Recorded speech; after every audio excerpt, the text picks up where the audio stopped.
churches and synagogues in other towns continuously melting?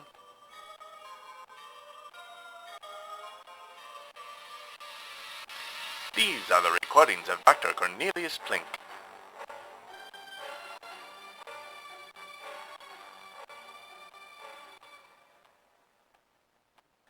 A kerfuffle downtown today. A mysterious box appeared at the corner of Church and Garrison early this morning. It is a large box, about half the size of an automobile. It appears to be made out of tightly interwoven jungle vines, partial road signs, and orange hair. Orangutan, perhaps. Police have cordoned off the area. I tried talking to some officers at the scene, but it's hard to get a good idea of what is going on when the other participant in your conversation can only grunt, nod, and pick bugs out of the hair of their partner. Eventually I did manage to flag down the man in charge of the scene, an inspector or lieutenant perhaps. I'm not sure of his rank. I do know that he had a rather resplendent uniform though, lots of shiny buttons. I asked him if they were planning on opening the box here, and if so, were they expecting trouble? And if they were expecting trouble, should I fetch my doctor's bag? The inspector or lieutenant or whatever he was shook his head and said the box was going to be transported to the countryside, where volunteers, and he chuckled slightly as he said that word, from the local prison would open the box in exchange for time off of their sentences. I'll leave them to it. I'm rather in the habit of opening boxes instead of having boxes open me. I do feel a bit bad for those prisoners that are going to attempt to open the box. I deem it unlikely that Clara Bow or Pauline Stark are going to pop out of it and give the box opener a big hug. I am left to wonder, though, can anyone wear buttons as shiny as the inspectors on their clothes? Or are they for police only? I'll have to look into this. You'll perhaps recall that a strange man informed me that Arkham houses a hidden library, and that in that library I will find texts relating to strange illnesses and wounds that I might soon have to deal with. The idea of that library has twisted and turned in my mind. A thought-worm in my brain apple, so to speak. I have to find it. My first idea was to hit up the old-timers in town. I tried old Mr. Connor Torrey, who is so old he is practically ancient. He knew nothing about any secret library. Ditto for the widow Adelia Sultanspice, who accused me of trying to, quote, make a stuffed bird laugh, unquote, with my questions about a hidden library. I don't believe that was a compliment. So far, no luck. And now, I really want to look up the history of phrases about laughing stuffed birds. There is a cloud following me. This is not metaphorical. It is a small cloud, no bigger than a skinny left-handed man. It is the purple of a watercolor pomegranate, and is wearing blue coveralls, much like you find on a mechanic. There is a sewn-on patch on the left breast of the coveralls, with the name Bud in red letters. I have seen this skulking cloud multiple times behind me as I've made my way through town the past couple of days.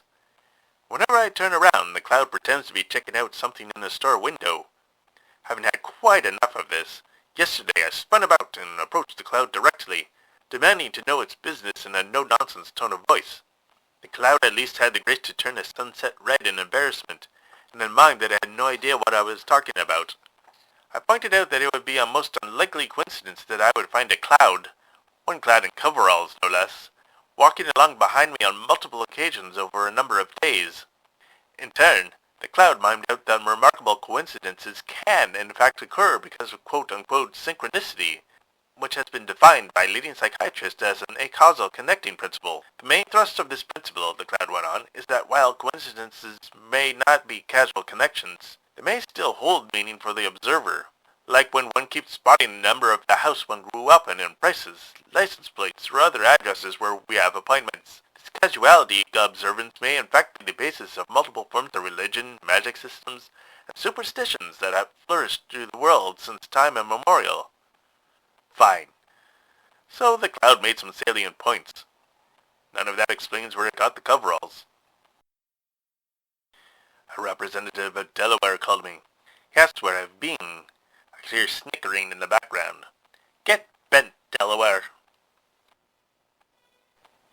Enough about my woes for the moment. How are all of you doing? What mood are you in as you listen to this phonograph? What season is this? Is it perhaps a hot summer night, and you are sitting out on your porch with your spouse, feeling the glass of lemonade in your hand bead up with moisture, watching the neighborhood settle down for the night. Perhaps it is fall, and you can smell wood burning in fireplaces from the houses nearest you. Maybe it's winter, and you are seated inside, cozy as you watch virgin snow pile up along the street. Whatever the case, I'm happy to be here with you, even if it is just this mechanical echo of my voice reaching you through decades of time. Let's make this a habit, shall we?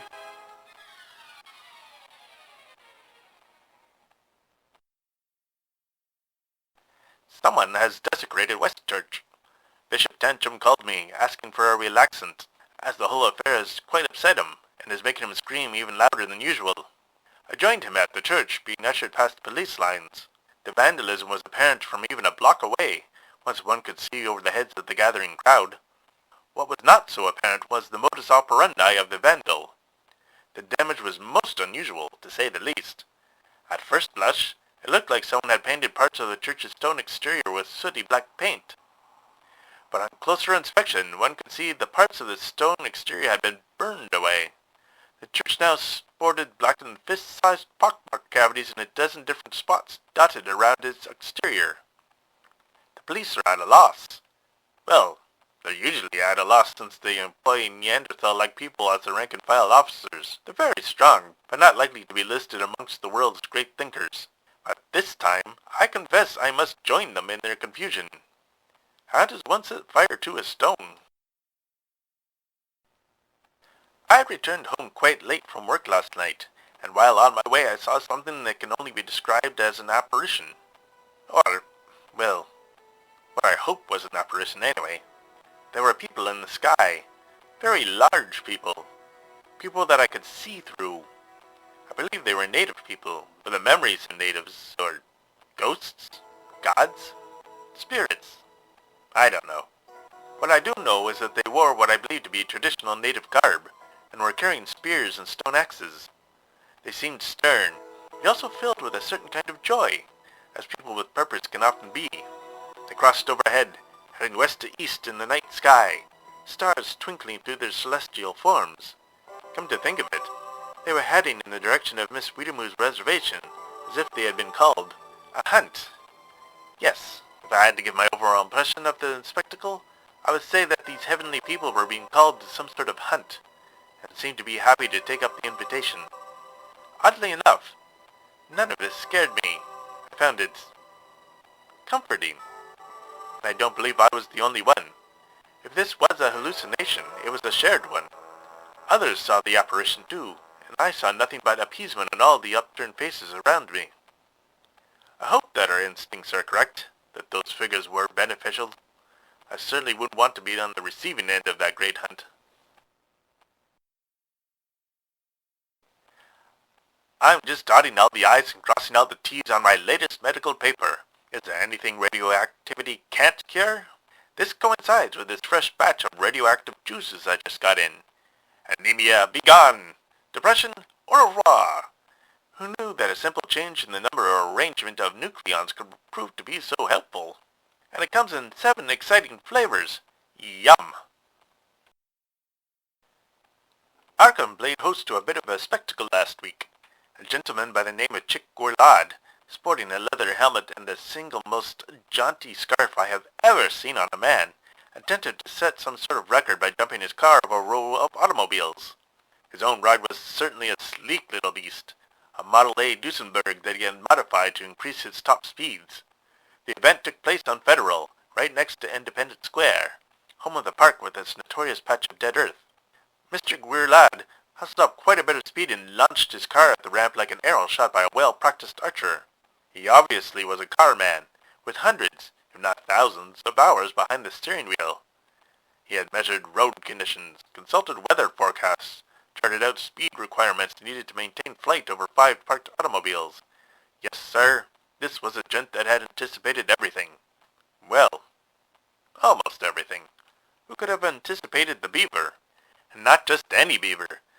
This beaver was a behemoth of the species. Half the size of an automobile itself, it pushed its way through the crowd of onlookers just in time to swat the speeding Mr. Guerlad and his swift Model A Duesenberg out of the air with one slap of its gigantic beaver tail. Mr. Guerlad and his car crashed down to the street, landing on its side, scraping up sparks, forcing onlookers to lunge out of the way. As for the enormous beaver, it waddled its way sedately south on Peabody, presumably to reunite with the river. Everybody was all a-twitter with questions. Had anyone ever seen a beaver of that size before? Where had it come from? Why did it hate automobiles? Or was it not targeting automobiles, but Chick-fil-A land instead? Which is all beside the point. The real question is, where did Mr. Glenn get a scarf that jaunty? I've never seen the like. Perhaps I'll visit him in the hospital and ask. The man in the trench coat, the one that told me about Arkham's hidden library, has been seen around town again. By whom, you ask? By me, that's who. I've seen him ahead of me, acting like we've never met. He keeps dropping crumpled up papers on the ground, the dirty litterbug. Put over a dozen of them in the garbage, but he still doesn't seem to be getting the message. He keeps staying ahead of me, walking speedily a block ahead, and then dropping more crumpled up papers on the ground. When I made a right turn onto Walnut Street, he had to hustle back from further down High Street and get ahead of me again, to drop yet another one of his bits of garbage. When I threw this latest offense in a garbage can, I observed him clapping a hand to his forehead. He waited until a family of 5 had passed by, then mimed to me on crumpling the paper and reading it. By this time I was less than amused, but I retrieved the latest paper from the trash and smoothed it out on the side of a carriage horse. The horse did not seem to mind. There was a crudely drawn map on the paper. Miskatonic University was circled in red ink, and a likewise red book was drawn next to it, with an arrow pointing from said book to the university. I took this to mean that I should try to find out more information about Arkham's secret library at the university, but at this point I really didn't care. By this point, I was more interested in finding out why the trenchcoat man just hadn't told me that, or gone to the university himself, or why had he felt it necessary to waste so much paper by crumpling it up into balls when he could have just sent me one letter at my office. I'm beginning to feel that some people just aren't cut out for clandestine work.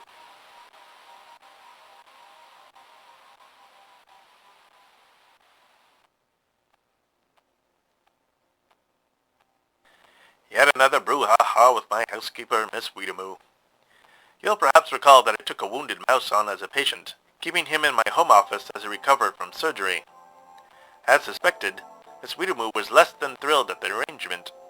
At first she was going to dispose of the rodent. When I put a stop to that, she then insisted that I take it to my office so it was out of the house. As if the mouse could be moved in such a state. No, I was having none of it, and I put my foot down, as any employer should. Miss Weedamoo replied that she refused to clean my office while the creature was, in her words, lurking there. Lurking, indeed. As if she couldn't see the tiny little bed and blankets I had made the patient out of carved wood and a part of an old flannel jacket. She stormed out to clean other parts of the house, and I stormed out to get to work at my office. Miss Commonpress was much more sympathetic, and even applauded me for extending my Hippocratic oath to an animal. She gave me a shoulder rub to soothe my anger, and said it made her sad to see how often I fought with one of my employees. She said that if she continually offended me, her employer, she'd quit out of shame. But I probably couldn't imagine doing without Miss Weedamoo, so never mind. But it got me thinking. Can I imagine my life, my house, without Miss Weedamoo? She is a diligent worker, to be sure, and her butternut squash soup verges on the miraculous.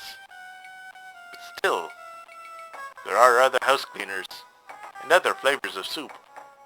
I don't know. I wish, dear listeners, that you were here with me so that you could tell me what you think. Until next time.